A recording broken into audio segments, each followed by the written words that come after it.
Good morning and welcome to the Aurrigo International PLC full year results investor presentation. Throughout this recorded presentation, investors will be in listen-only mode. Questions are encouraged and they can be submitted at any time via the Q&A tab situated in the right corner of your screen. Just simply type in your questions and press send.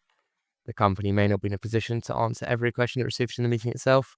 However, the company can review all the questions submitted today and publish responses where it's appropriate to do so. Before we begin, I'd like to submit the following poll. I'd now like to hand you over to CEO David Keane. Good morning to you, sir. Good morning, and thank you. It's great to be here this morning, and thank you for everyone who's attending this presentation. Today we're going to go through our final results for financial year ending 24, and then some overview of some of the things we've been working on, and some forward information in terms of what the future might hold. Little disclaimer, which obviously you can read at your leisure, and moving on. So really opening the presentation with some really important points, which is the strong financial and strategic progress that the company has made since last year in FY23. So we've got double-digit growth, really driven by a major increase in high-margin autonomous division operations.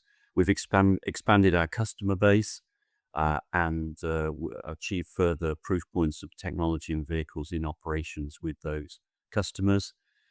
We've certainly seen the market prioritizing technology investments to drive efficiencies and growth, and we'll cover that a little bit more in the presentation. And post-period end, i.e. into this year of 25, we've seen good momentum and significantly increased numbers of tenders in play, which also I'll talk about. But first, I guess there's obviously people on the call who will, on the webinar, who will know us quite well, and there's others that don't. So my name is David Keane. I'm actually the co-founder and CEO of the company. 42 years experience in automotive, and lastly 6 years experience in aviation since 2018 when we moved into the aviation market. I'm also a visiting professor in autonomous vehicles at Comps University and on various other boards. We have two divisions within the company. We have the original company that I started some 32 years ago, which is the RDM Automotive, which is doing all the automotive technology. And we're a supplier to some of the major vehicle OEMs, such as Jaguar Land Rover, Aston Martin, etc. And we're really a trusted supplier to those vehicle OEMs and also international tier one suppliers who support them. We've got innovative designs, very high level of management of complex supply chains, the top accredited quality standards, and we're in some very highly technical pieces. And this is really important as we go through this presentation and you understand more about the company, that this really provides the bedrock of all of the technology and all of the experience that myself and my staff and my team have, that really leads into the other side of the business, which is on the right-hand side, which is the Aurrigo autonomous and aviation technology. And as I said, that was established back in 2018 and is now designing and developing all these autonomous airport baggage and cargo handling vehicles that you've seen, and also developed some other products, including People Mover for airside, and also digital twin modeling, etc., and the fleet manager that runs all of this. So it's really the automotive technology that's the bedrock, and then we've transferred that technology and that know-how into the aviation side. So let's talk primarily about aviation, but we will cover a little bit about automotive. What do? We design, engineer, and manufacture smart airside solutions for airports, airlines, and now ground handlers. And we'll talk about our announcement this morning to the market.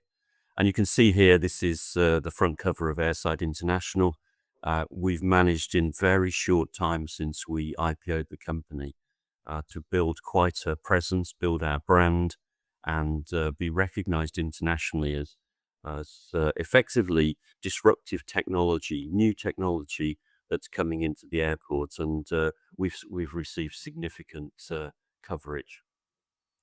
So what do we have? This is a product overview slide. On the left-hand side, we've got hardware. On the right-hand side, we've got software. Everything that I'm describing in this presentation to you is all designed and developed predominantly here in the UK at our headquarters in Coventry, but now around the world in our offices and our teams that we've established in Singapore, Canada, and America. And the first product is the Auto Dolly Tug. You can see a picture of it there, a revolutionary vehicle, which can be driven manually or autonomously. It carries what's called a ULD container. That container has about 30 loose bags fitted to it, and is then transferred and loaded into the fuselage of the aircraft. It can carry one of the ULDs, and importantly, it can tow a further 4 of these. But it's super agile. It moves sideways. It can rotate and tank turn 360 degrees. It can alter its deck height. And importantly, it has integrated robot arms, which will enable it to load and unload that container completely automatically. And that is first in the industry and allows us to automatically load and unload a plane basically without human intervention.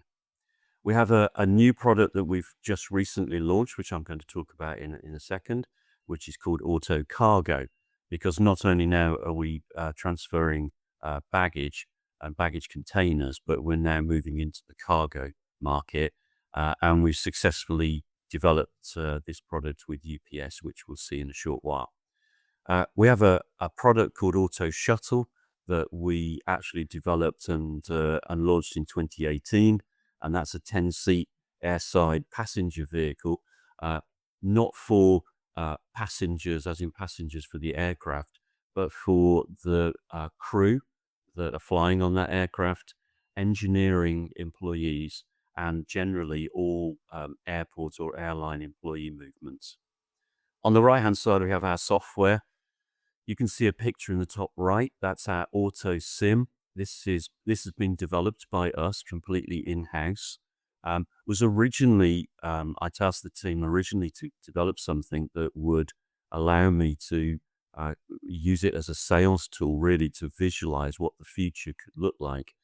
But it quickly became clear that we actually had a product here, and that really visualizing and simulating an airport with a modeling tool that enabled our customers to see how they would implement not only electric ground handling equipment, but autonomous electric, and even down to monitoring and looking after and analyzing all the other vehicles that they operate around the airport. And then, of course, how do they provide the electrification for those? What chargers do they use? And indeed, have they got actually enough grid capacity to completely go over to electrified on all pieces of equipment? And we use AutoSim with our clients to use it to build the business case, because it also determines how much equipment they need, how many people they need, and when they need them. And so AutoSim has been built out over the last 4 or 5 years, and it is a very powerful piece of software. And then finally, we have Auto Connect. This is our cybersecure and resilient fleet manager platform. Think of Uber. We are picking up containers with our Auto Dolly, just like Uber picks up a passenger. We're taking it to another location and depositing that container. And all of that transaction and all of that know-how in terms of the right vehicle picking up the right container is all done with the Auto Connect platform. And that Auto Connect platform also integrates with the customer's baggage system and optimizes all those vehicle movements. So you can see there, both in the hardware and the software, we have a very end-to-end, fully integrated set of hardware and software And this is what's really exciting our customers. So a little bit more about Auto Cargo, which we launched this year back in April. It's our largest vehicle to date, and it's the result of a government-backed project through Innovate UK and the Centre for Connected and Autonomous Vehicles between Aurrigo and UPS. And this vehicle will be, at the end of this month, transferring to East Midlands Airport, which is UPS's major hub in the UK. In fact, it's the second biggest cargo hub in the UK. That vehicle will be evaluated and operated, and not only enables us to enter a large and global cargo market, but also we hope will mean that we have a ready-made customer in UPS. UPS indeed have been working with us very closely to specify all of the requirements of this vehicle so that it not only operates at their facility in the UK, but indeed would operate at any facility around the world. So a really exciting time for us in this cargo market. And you can see on the right-hand side the size of the potential markets in both baggage and cargo handling. They are huge markets, and we have first mover advantage in both of those markets. So quickly on our business model, how do we engage with customers? Well, really, it's a three-step process. Consultancy at the start using the auto sim, allowing us to work with a customer to determine what's the best methods, the best vehicles, and the best business outcome for them, and to visualize that so they can see it. And also enables them to plan their capital expenditure, which could be quite high, and enables them to plan that over a series of investments, making sure that every time they invest in something, they're not then going to rip it up 2 or 3 years later as some new technology evolves that they didn't really understand. The second part is the actual sales or lease and initial deployments and scale up of our auto dolly tug and auto cargo. And we are currently manufacturing those vehicles ourselves, selling them or deploying them ourselves. And we have our own deployment team in all of the locations we have with customers around the world to do that. And then finally, as we scale and we move from one vehicle to 5 to 10 and into hundreds of vehicles with customers, our Auto Connect platform really comes into its own. I described earlier that it's the platform that is cyber secure and resilient and protects all of those vehicles. But it also provides, we believe, a third platform for revenue. And again, I mentioned the Uber model. When an Uber driver picks up a passenger and moves them from one location to another, that is a time or distance calculated by their platform and charges them instantaneously for that. And we see that we could do that on an airport where we have a fee for moving things around on the airport and is transacted through the Auto Connect platform. So let's just touch on a little bit on automotive because quite honestly, everything is all very aimed at what we're doing on aviation in terms of the money that we've raised on the market and excitement. But of course, automotive is providing the bedrock of the company at the moment and is also providing significant cash to support the investments. In terms of that, we're obviously an established supplier. We've got a lot of cross-fertilization, as I said, that we can bring into aviation. We've got a long track record, and you can see in the top right-hand corner a fraction of the customers that we currently have and are supplying to their production lines every day. We're not a punch and crunch supplier of washers or bolts or low-level items like that. We have experience in developing quite complex and really quite exciting feature content for customers. And we've been innovative in terms of producing electronic modules, embedded software, wiring harness systems, safety critical systems, and indeed complete vehicle engineering, which we do here in Coventry. And this is producing quite robust financials for us. which contribute to the overall group revenue. And you can see on the right-hand side that from FY20 through our IPO in FY22, we've steadily grown that business to circa 6 million. So let's have a look at the FY24 results. On the left-hand side, you can see autonomous sales. In FY22, we had a mixture of some of those passenger sales that I talked about and a small amount of aviation. You can see that start to change in FY23, and indeed in FY24, all of our sales in that year were all aviation products and actually no passenger vehicles. That will change a little bit in 25 as some of the passenger vehicles come back and some of our customers start to see the usefulness of that. But you can see we've grown that tremendously. And in fact, revenue compared to FY23 is 433% up, and an increase of 755 on FY23. So we're going in the right direction. And you can see on the automotive sales, as I said, we've had a good year in FY24 and around the 6 million mark. So overall, on our income statement, total revenue was just short of 8.9 million compared to 6.6 the previous year. Very big gross profit increase during the year. Made up really of the fact that we were selling high value autonomous and aviation sales in that year. And again, through the P&L into the EBITDA and into the net profit. And a good set of results there, and slightly better on net profit than we were expecting. On the right-hand side, we've got balance sheet. Gross assets have increased as net assets have, and our cash balance at the end of December 24 was just over 3 million. We did a capital raise which crossed the boundary between December receipts and also some receipted raise in January, and that brought our total raise to 5.3 million at that point.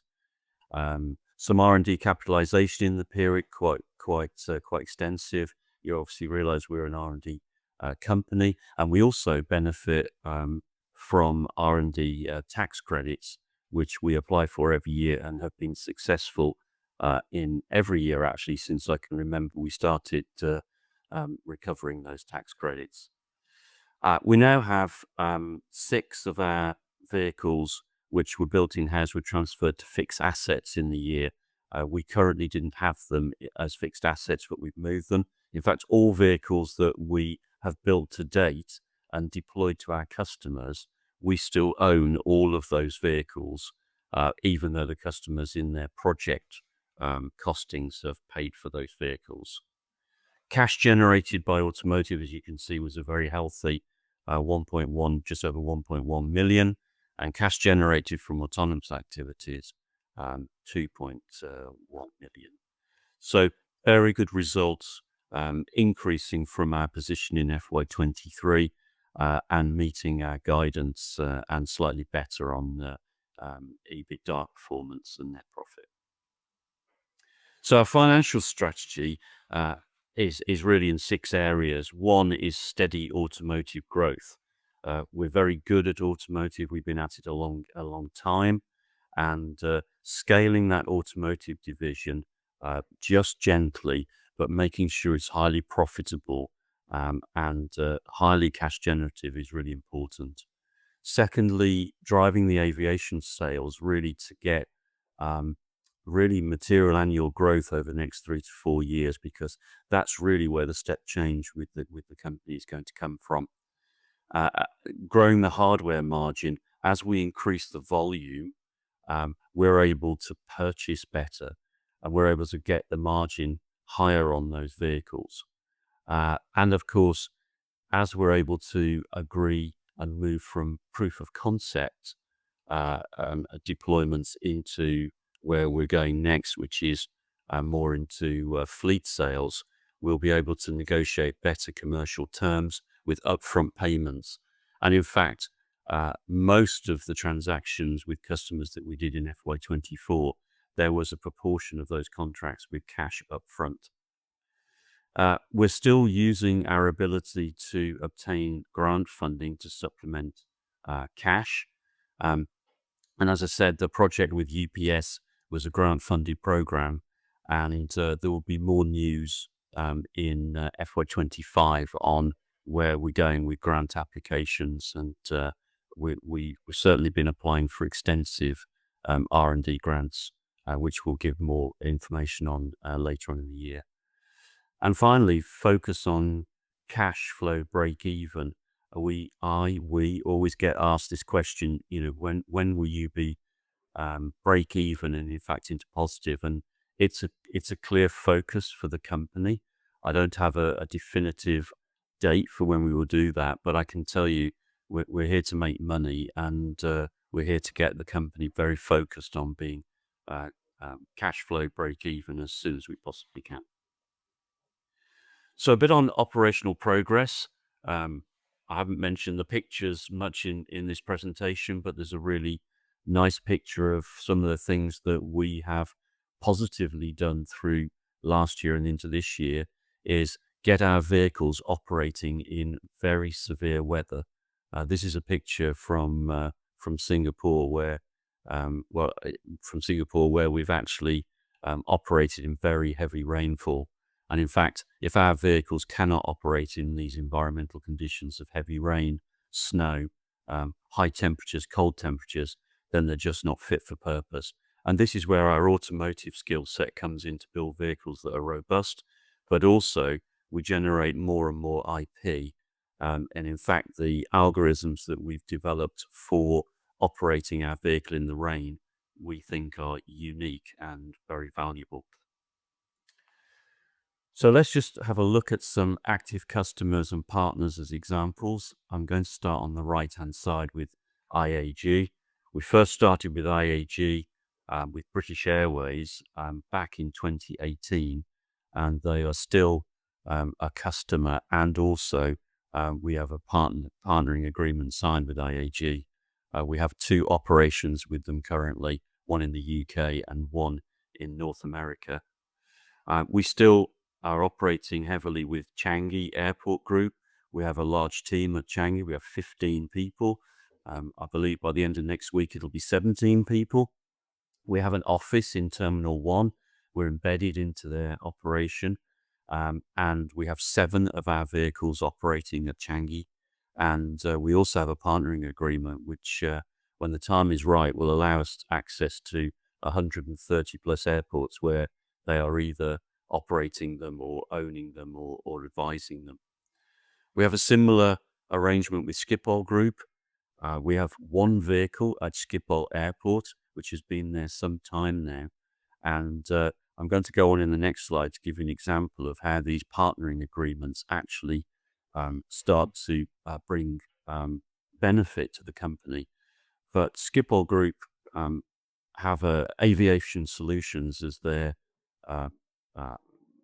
technology company that is exploiting the technology that they're developing.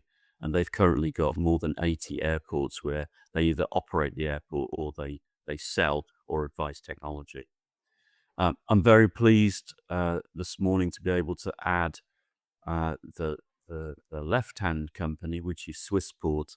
And in fact, we only announced this morning at 7 a.m. the RNS to say that we've signed an agreement, a partnering agreement with Swissport, initially based at their home airport in Zurich, where we will be providing them auto sim and auto dolly tugs during FY25. And that also gives us access to some 270 airports that they are operating in. And you can see across those 4 customers there, we've got airports, we've got airlines, and now we've got ground handlers. And this has always been my strategy and the company's strategy to do great deals with partners because those partners can give you access to the airports that you can see on here. And that's really important because we can't do this on our own. So a little bit on Schiphol Group. Um, the problem that we're trying to solve at Schiphol is that it handles about 31,000 pieces of baggage on an average day. It's an interesting airport because if you've ever been there, it's one of Europe's biggest airports, but it's a transitional airport in the fact that the bulk of the people are actually just transitioning through that airport and not actually going to Amsterdam or the surrounding areas. And so they have the issue where um, some people arrive and then depart the next day. It's called cold storage for the bags. And the amount of baggage in a day that comes in and goes out that they then have to store in locations around the airport, which is not where the main baggage system is a tremendous problem for them. And so they want a solution as how they could automate this cold storage of transit bags. And we are hopefully going to be that solution. The vehicle on the right, which has been doing the cold storage bags transfer, albeit one vehicle, but clearly this will turn into a fleet of vehicles. We have successfully demonstrated to them that we can operate at Schiphol Airport. And that's been many, many tests. And in fact, those tests are still going and will continue to go through the rest of this year. But the important thing is that Schiphol, as I said in the previous slide, they would like to commercialize and get some benefit from any of the technology that they are working with. And they only do that under certain rules. And one of the rules is that the technology has to be deployed at their own airport at Schiphol, and that it has to have gone through rigorous testing and to the point at which where they're happy to sign that off. And I can confirm, as we did on the RNS announcement a few weeks ago, that the technology and innovation team at Schiphol signed off our vehicle as being fit for purpose, which has allowed Aviation Solutions, their exploitation arm, to start working with this 80 plus partners now. So we already have the first 20 airports organized, and this is a reference site for us. So not only are we going to be dealing with these 80 plus airport partners, but also we'll be flying those partners in to see this vehicle operating in front of their eyes, to prove as well that the technology is working. So this is a really good example of how we've put a vehicle in on proof of concept. We've gone through their testing. We've now got a partnering agreement with them. So we expect two things. One, that they will buy vehicles for their own operations at the airport. But two, they will help us to distribute and market and sell vehicles out to the 80 plus partners. So what's happening in the market? Well, the market is growing rapidly in its appreciation of what autonomy and autonomous vehicles can do to improve particularly efficiency. That market we have analyzed ourselves internally with some modeling software that we have, and it shows there's about more than 700 airports globally that would benefit from implementing our technology. We haven't made, since we started doing this, we haven't made a single outbound sales call. We are completely in a market pull position. And we have new people talking to us every week about how they might implement and what are the stages to implement automated vehicles in their airports. And you can see on the right-hand side, we're involved at the top with a new organization called the Baggage Innovation Working Group. This is now up to between 130 and 150 members. And if you Google the Baggage Innovation Working Group, and it's free to go on their website and have a look, you can see all of the member companies that are in this group. You have to pay to be in this group, and you'll find the world's biggest airlines, airports, and tech companies like us. We come together roughly every 6 weeks in locations around the world, and the number one topic of that group is how to automate baggage and cargo with autonomous vehicles. The splinter group at the bottom is called Boost. So you can see that these markets and groups are forming now to how to capitalize on autonomous vehicles.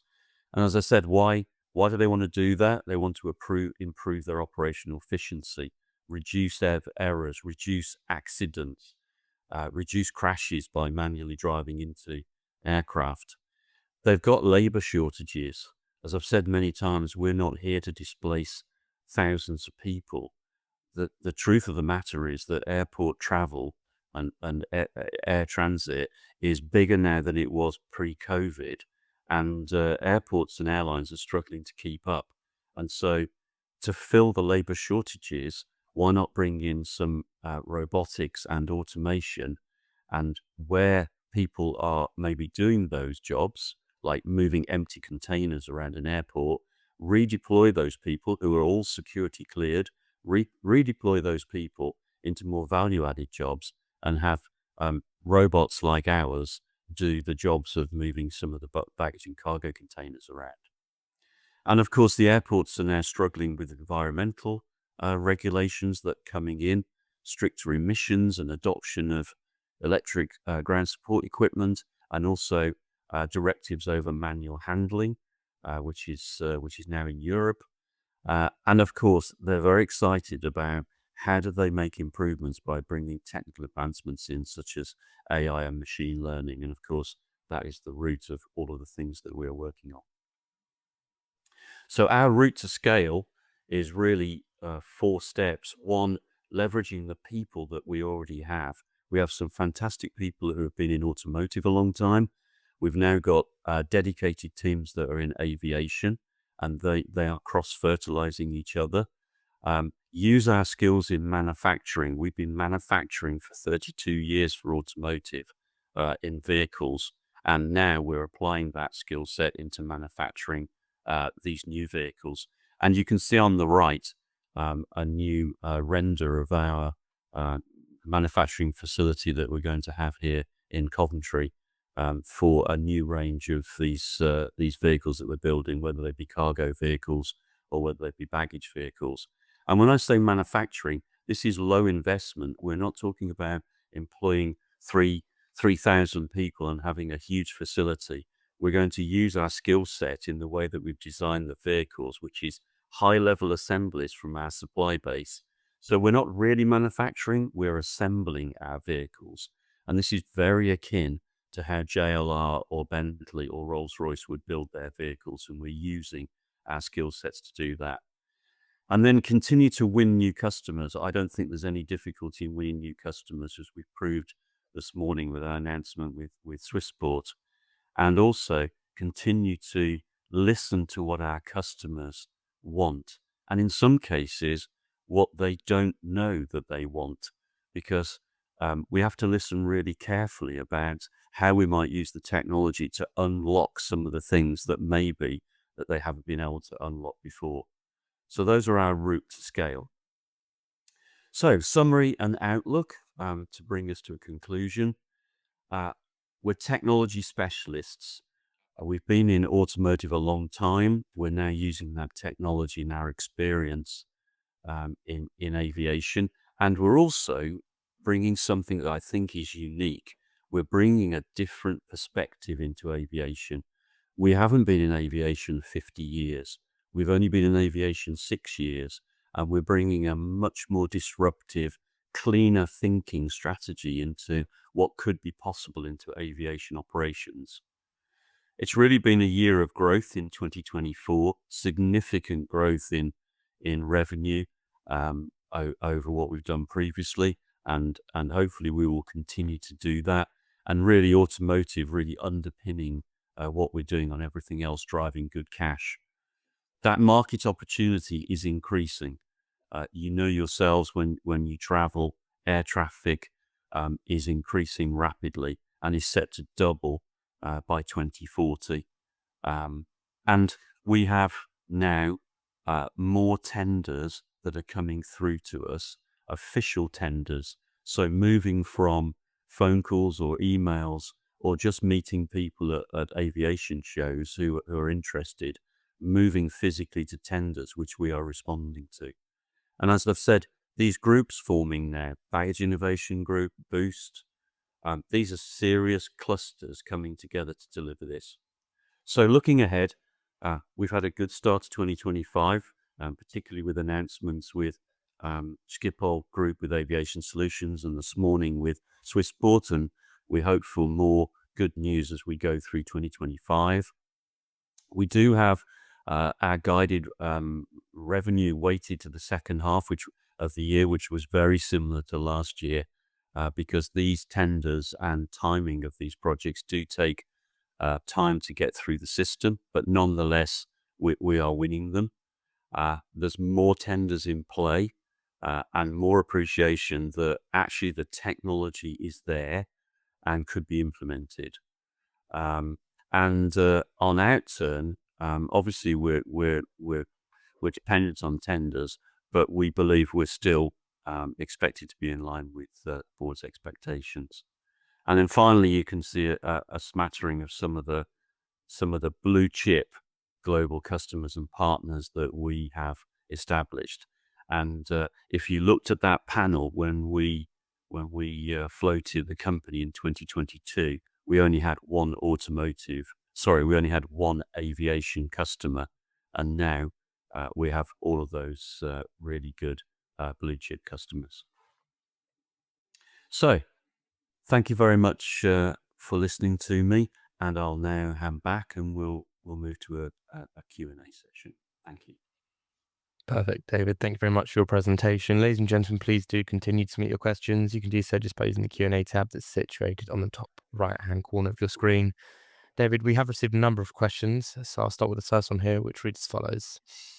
What's the biggest operational or regulatory challenges that you anticipate scaling autonomous vehicles in international airports?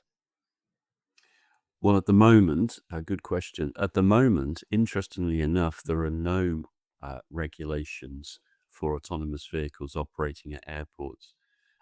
So I've always said, whether it's automotive or aviation, you should always be in the heart of regulation. Regulation is really important, and you can use regulation a lot to your benefit. So we are directly in discussions with the CAA, the FAA, the Civil Aviation Authority in Singapore to directly talk with them and work out how we would work together with the regulators to establish working practices and regulations. And what that means is that if we're in the heart of that, we can protect our position, knowing that our technology and our vehicles and what we're doing is known by the regulators and can be obviously adopted into the regulation. So it's something that we really encourage. And I talk to those regulators quite a lot. That's great. Thank you very much, David. Turning to the next question. Despite strong revenue growth, what are the main factors delaying break-even, and what is the anticipated timeline to profitability? Yes, so I think the situation is that we don't quote any projects that are not profitable unless they are strategic. And when I say strategic, we need to do something to hook somebody in, and even then, we would want to try and make sure that it's cost coverage. The real issue at the moment, of course, is that we're a growing technology company on 3 continents, and the team of people and the overheads that we require to bring these products to market is in advance of the amount of revenue and profit that revenue is generating. So it is literally the cycle position that we're in at the moment. And obviously we want to transfer into more revenue and more profit, and reach a position where we cross into break even and then into profitability. I can't say right at this minute exactly when that will be, but I can tell you, having run a company for 32 years, and been very profitable in automotive, that it is our number one focus to get to profitability as soon as we can. Totally understood. We have another question here that's really around competition and asks what differentiates you from your competitors. Yeah, so we do have competition. And actually, I'm pleased about the fact we do have competition, because competition always tells you there's a market there, and so that's always a healthy thing. Our competition is really from about three players only, 3 to 4 players other than us in the world. Um, all of those players have taken a different approach to us. So they are, in the main, manufacturers of existing vehicles. So existing tugs that operate in airports today. They've taken their diesel tugs, they've transferred them into an electric tug, and then they've worked with a partner company who has some autonomous capability, and they've done a retrofit solution onto the existing product that they have. So whatever their tug does today, i.e. it drives from one location to another, is exactly what their autonomous tug will do today. So it really doesn't give anyone in the airport the full benefit advantages of having an autonomous solution. So for instance, they cannot carry a container. They cannot load or unload that container automatically. They cannot actually get to the aircraft and dock with the aircraft, which is what our vehicles do. So we're the only vehicle in the world that goes right up to the aircraft and takes the container on and off at the aircraft. Um, we also do that in the baggage hall when we're picking up containers or returning containers to the baggage hall. They can't do that either. And so we set our stall out not wanting to be a me too. I said to everyone when we first looked at this, we're not going to be a me too supplier. And the reason for that is, if we did exactly that strategy, we would fall foul of the fact that they have 50 or 60-year-old brands in the market, very well-known companies, and we just wouldn't be able to compete. So we really took a step back, and really working with Changi Airport and their technical team was a really big bonus for us, because they didn't want to do a Me Too product either. They wanted something that would give complete end-to-end autonomy. And so from scratch and with no legacy whatsoever, we built what we've built. And that's why our vehicles can perform much better and provide much better end-to-end solution. And ultimately, that will improve efficiency and lower costs, which is what the airports and airlines are looking for, and the ground handlers. Perfect. Thank you very much. We have another question here. What are the key milestones and success criteria for the 6-month Zurich trial? And what specific outcomes would trigger a broader rollout across Swissport's 270 airport network?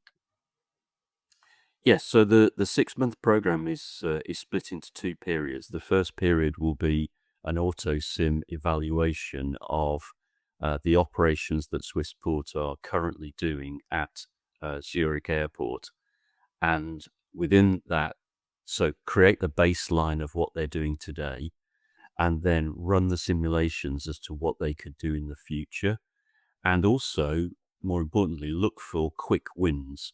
So there's some quick wins all the way through to some long-term strategic plans that we want to do together.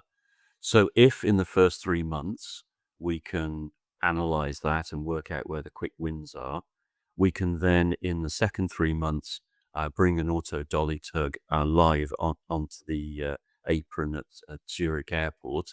We can then prove out that those modeled quick wins are actually achievable. That will then be the gateway for us to move forward at Zurich with an expanded operation.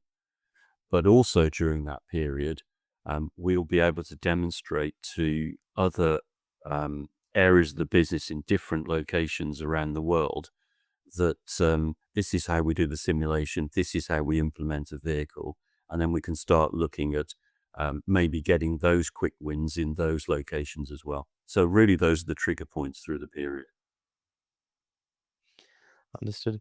Moving to the next question. All this sounds really positive. However, why after 7 years has someone like BA not placed orders for the hardware or software? Yeah, that's a good question. I think there's a few bits to answer that.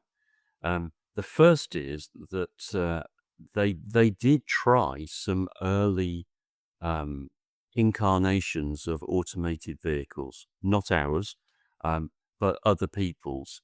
And to be honest with you, the technology at that time was not fit for purpose.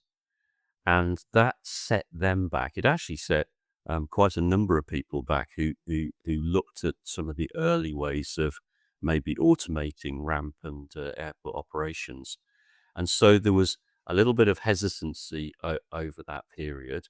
Then, of course, when we did start to work with BA and IAG in 2018, we made great strides in 18 and 19, and then COVID came in 20 and completely decimated all of the plans that IAG wanted to make.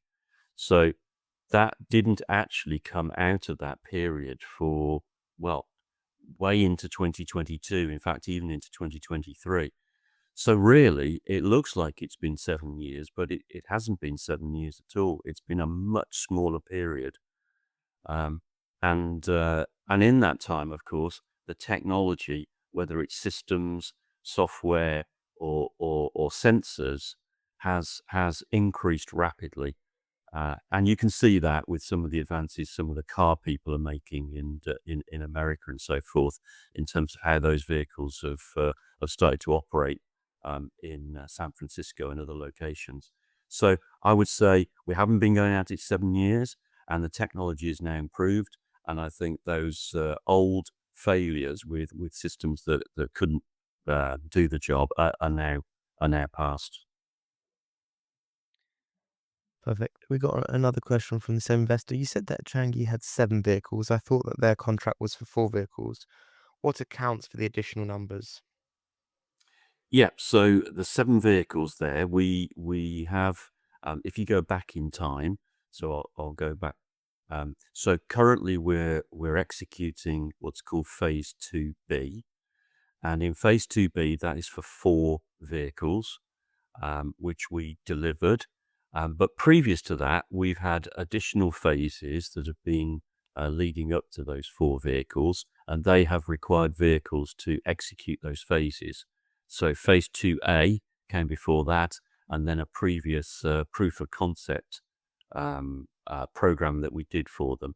So in total, there are 7 vehicles, 4 of which are running in the Phase 2B program and running as a fleet.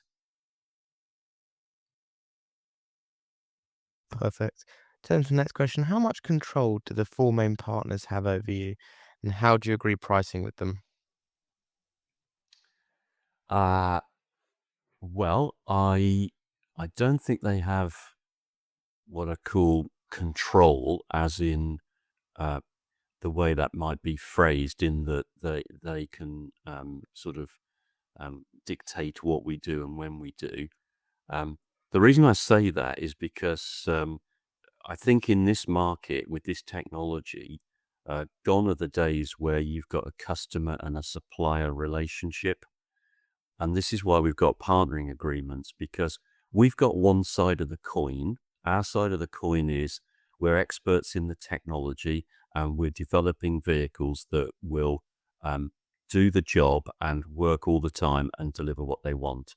On the other side of the coin, they are experts in how airports operate and what they need to do. And if you bring those two together, that is a very powerful combination. And in fact, they don't know about the technology or how to do the technology. And we know less than they do about how to implement the technology into the aviation space. So I think that's a perfect combination of how we work together and why we've got those partnering agreements. In terms of what does that partnering agreement look like, I can't really tell you what the financial terms are, because obviously that's confidential. But I can tell you that they are incentivized um, to help us to bring that technology into other airports around the world. That's great. Thank you very much. We have one final question, unless any others get submitted. What is your exposure to the USA? Have you had any idea on how Trump tariffs might affect you? And are you planning to manufacture in the US? Yes, so we have a company that we set up in Cincinnati, in Ohio, and we have a small team there. And the reason for that was that one of our projects with International Airlines Group, British Airways, is actually at Cincinnati Airport. We have a vehicle there, and it's operating at the airport, and we're doing some very slightly different but advanced work there. So, for instance, how does an autonomous vehicle cross a live taxiway? Um, that is quite difficult to do, and is one of the key milestones that is required to enable those vehicles to operate pretty much in every airport around the world. Um, in terms of um, going forward, we're going to use that as our American base. We intend to build out more people and more capability in Cincinnati. And we are having discussions as to how we would have an assembly facility in that location to enable us to um, basically fulfill the North American market, which by the course of having that wouldn't negate anything in terms of any tariffs.